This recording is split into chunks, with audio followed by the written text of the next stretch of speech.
रामचरितमानस गोस्वामी तुलसीदास द्वारा रचित एक महान धार्मिक ग्रंथ है जो श्रीराम के जीवन की कथा को सुंदर शैली में प्रस्तुत करता है। इसका पहला कांड बाल कांड है, जो श्रीराम के जन्म से लेकर उनके विवाह तक की कथा का वर्णन करता है। यहाँ बाल कांड की पूरी कहानी विस्तार से दी जा रही है। बाल कांड की संक्षिप्त रूपरेखा। मुख्य घटनाएं: 1. शिव पार्वती संवाद। 2. अवतार का कारण अयोध्या में राक्षसों का आतंक। 3. दशरथ की संतान प्राप्ति की कामना। 4. ऋष्यशृंग का आगमन और यज्ञ। 5. श्रीराम एवं उनके 3 भाइयों का जन्म। 6. बचपन की लीलाएं। 7. विश्वामित्र का आगमन। 8. ताड़का वध और यज्ञ की रक्षा। 9. मिथिला यात्रा। 10. शिव धनुष भंग और श्रीराम विवाह। 1. प्रारंभ शिव पार्वती संवाद एवं मानस की महिमा। बालकांड की शुरुआत भगवान शिव द्वारा पार्वती को राम कथा सुनाने से होती है। तुलसीदास मानस की महिमा बताते हैं कि यह कथा संसार के कल्याण के लिए है। इसके माध्यम से मनुष्य को भक्ति, नीति और मर्यादा का मार्ग मिलता है। 2. पृथ्वी का भार उतारने हेतु देवताओं की प्रार्थना। रावण और अन्य राक्षसों द्वारा पृथ्वी पर अत्याचार बढ़ते हैं। देवता ब्रह्मा के पास जाते हैं और वे सब मिलकर भगवान विष्णु से प्रार्थना करते हैं कि वे अवतार लें। भगवान विष्णु कहते हैं कि वे अयोध्या के राजा दशरथ के घर राम रूप में जन्म लेंगे। देवताओं को आदेश दिया जाता है कि वे वानर रूप में पृथ्वी पर जन्म लें और उनकी सहायता करें। 3. अयोध्या का वर्णन और राजा दशरथ की चिंता। अयोध्या नगरी का सुंदर वर्णन होता है। यह एक आदर्श नगरी थी। राजा दशरथ को कोई संतान नहीं होती, जिससे वे दुखी रहते हैं। अंततः वे ऋष्यशृंग को बुलाकर पुत्रेष्ठी यज्ञ कराते हैं। 4. राम और उनके भाइयों का जन्म। यज्ञ के फलस्वरूप दशरथ की 3 रानियां कौशल्या, कैकेयी और सुमित्रा को खीर दी जाती है। इससे कौशल्या से राम, कैकेयी से भरत, सुमित्रा से लक्ष्मण और शत्रुघ्न का जन्म होता है। चारों भाइयों का पालन पोषण बड़े प्रेम से होता है।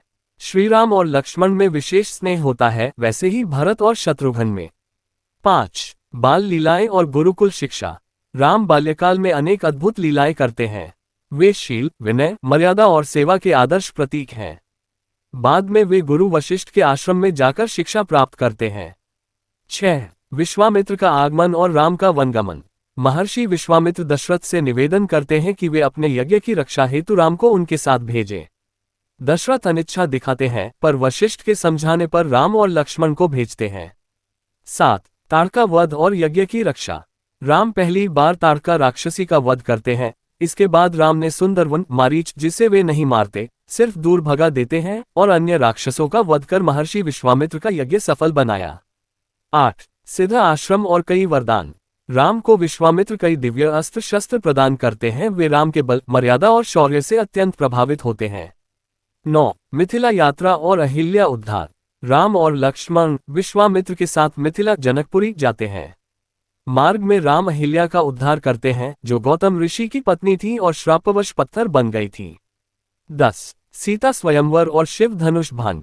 जनक ने अपनी पुत्री सीता के विवाह हेतु ये शर्त रखी थी कि जो शिवजी का भारी धनुष तोड़ेगा वही सीता से विवाह करेगा। राम उस धनुष को सहजता से तोड़ देते हैं। सभा में हर्ष छा जाता है। 11. राम विवाह और भाइयों के विवाह। राम का विवाह सीता से होता है। भरत, लक्ष्मण और शत्रुघ्न का विवाह जनक के भाई की 3 बेटियों से होता है। भरत से मांडवी, लक्ष्मण से उर्मिला, शत्रुघ्न से श्रुतकीर्ति। 12. परशुराम संवाद। शिव धनुष टूटने से क्रोधित होकर परशुराम आते हैं। राम उनके क्रोध को शांत करते हैं। परशुराम को ज्ञात होता है कि यही विष्णु के अवतार हैं, और वे अंतर्धान हो जाते हैं। 13. अयोध्या वापसी। विवाह के पश्चात सब लोग अयोध्या लौटते हैं। नगर में उत्सव मनाया जाता है। चारों भाइयों की जोड़ी आदर्श मानी जाती है। बालकांड की विशेषताएं। भक्ति, नीति, धर्म और आदर्शों का सुंदर समन्वय। राम की मर्यादा और सीता की पवित्रता का चित्रण। शिव पार्वती संवाद में भक्ति रहस्य, समाज और परिवार के आदर्श मूल्य। अगर आपको यह वीडियो जानकारी पूर्ण लगा हो तो लाइक और सब्सक्राइब करें और अपने दोस्तों को शेयर करते हुए एक अच्छा सा कमेंट भी जरूर करें।